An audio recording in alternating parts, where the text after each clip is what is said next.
Alright, hey folks, welcome back. Today we're going to be looking at the XPerland PLA filament.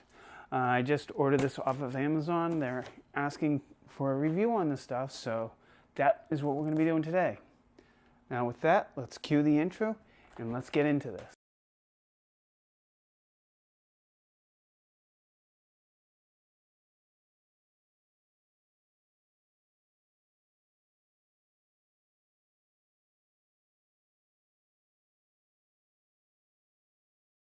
So as you can see, it's packaged quite nicely actually. It came in this lovely little box. So it was very easily opened. If I really wanted to open it right, I could have tore the whole thing, whatever. All right, let's get it out of this packaging and take a good look at it. All right, from a graphic designer's point of view, the box is quite nice. It's got a nice dull finish. Pretty standard for a higher end material by the, full colored printed box. So standard open top box, vacuum sealed with stuff falling out of it. A little sticker. Model, checker, date. So I guess there's a little quality check system that they have. All right. So their deal here is to stand out. They've improved the quality and the thickness of their filament. This is a 1.5 millimeter with a plus minus 0.2 tolerance. So that, which is one of the best tolerances on the market currently. So all right, let's open this up and we'll take a measure. So what I'll do is just break the vacuum seal and then we'll load it on. We'll do a test print, see how that goes. So we got a nice sturdy reel, excuse me. And sorry for all the crinkling and wonderful noise.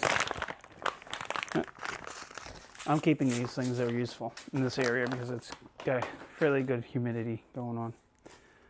Reel looks nice, pretty standard reel. All right, let's take a look at the filament itself. Make sure that's zeroed out, which it is. All right.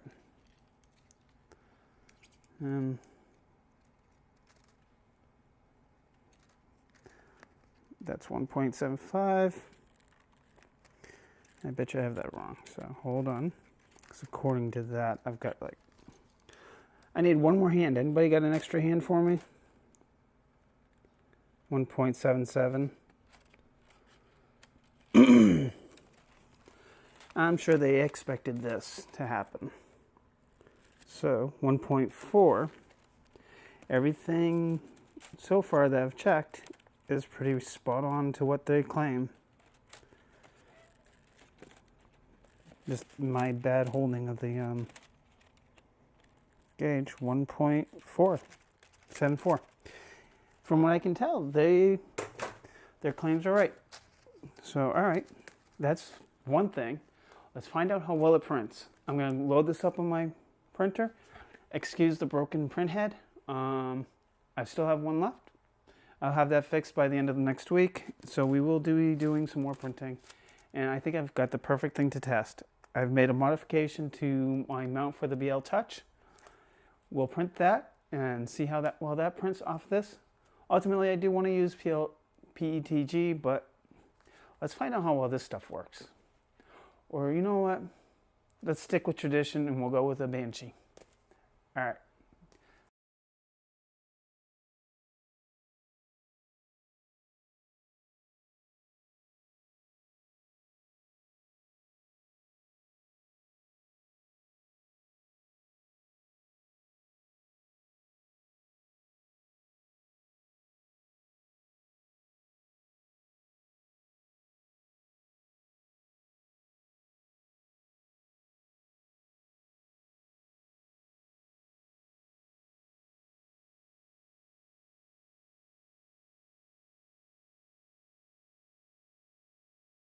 Okay, now you can hear the printer in the background. Let me move my junky old mouse out of the way. And as that's going, I'm going to take a look at a piece of this filament here. All right? So let's bend this, see how well it breaks. Because it's PLA, so it should be kind of fragile. That's actually kind of... It's not snapping like PLA should be snapping. It's bendy, so that's an interesting trait of this material. Because that took a little bit to break. No, that didn't. So it has all the same traits as PLA, from what I can tell. It seems a little bit stronger in some aspects than some of the stuff that I've been using. So the only question now is, how well does it print? As you can hear in the background, we'll find out shortly. Look at that go. All right. That's good enough for that part. So right now I have the printer going. All right, let's go ahead and let's take a quick look at the final results. Is this guy here? Let's see if I can zoom this a little bit. All right. Overall, the print's not too bad. There's a lot of issues that I see, but those are like down here, but those are printer issues. Those are the issues with the printer itself. So can't blame that for that. I can hardly see this, so hang on 1 second. Yeah, there we go. It's got a nice little sheen to it. Really, I like the sheen that the black's producing here. Unfortunately, my printer did a really bad job. But that's said, it's my printer and not the material itself. Now, looking at this and looking at the quality of the Banshee, it printed actually really decently. Unfortunately, I'm getting all this weirdness from my Delta printer. So I'll have to go and look into that and fix that. But that's the printer itself, not the PLA material. Now if we look at the bottom, so yeah, I see a little roughness. I think my temperature was a little bit on the low side in this case. I think that would have resolved some of it. But with that said, your settings for your standard PLA should work pretty well. You may have to up your temperature just a touch. But there is a bit of stringing. If you really look, you can see the stringing that did occur.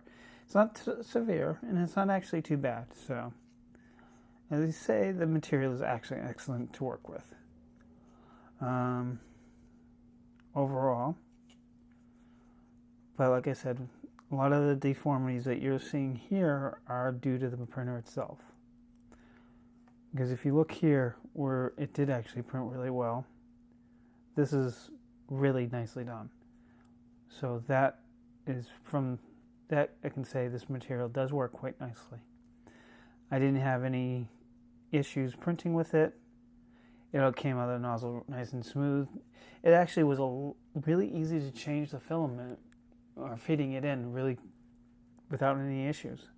So it went through the Teflon tube pretty smoothly. Just so you guys know, I am working with a Bowden system. So I do have probably 1.5 foot of Bowden tubing for it to go through. So yeah, overall I like this material. I will definitely be probably purchasing it in the future, especially when they have more colors. Now, when I have my printer fixed, I have the second print head going, everything realigned and everything recalibrated, then we'll go through that some more. Let's take a look at this bridging though. Let's see a little bit of sagging, but it's not actually too bad. That's pretty standard for a lot of the PLA tests that I've run. That can be resolved pretty easily, I think. If you're going to go with a higher temperature though, you might want to speed your standard printing speed up to try to minimize any sagging, especially with a gap this big. Alright, with that said, guys, thank you for watching. This material, definitely go ahead, go buy it. It's from XPerland. Whoops. Hold on. Totally forgot the name. XPerland.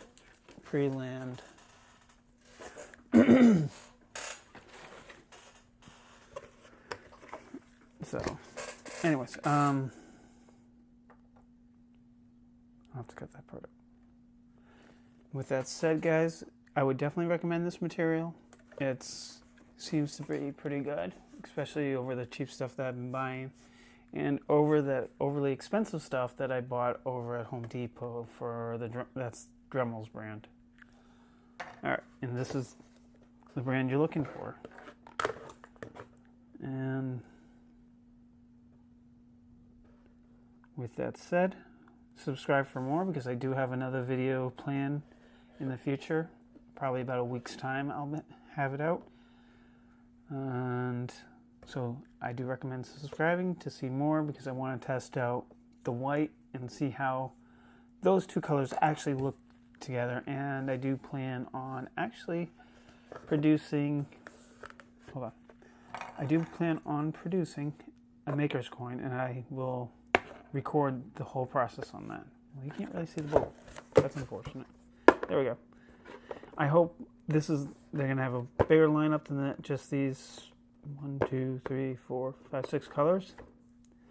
But I think that's a great start, and I wish them the best of luck, because this is a fantastic filament. I did enjoy using it, and I look forward to using it more in the future. Alright, with that, subscribe, hit the bell icon for notice when I upload a video. If you didn't like this, give me a thumbs down. If you liked it, give me a thumbs up. Any questions, comments, or rebuttals, go ahead and leave a comment down in the comment section. You know where I'm talking about.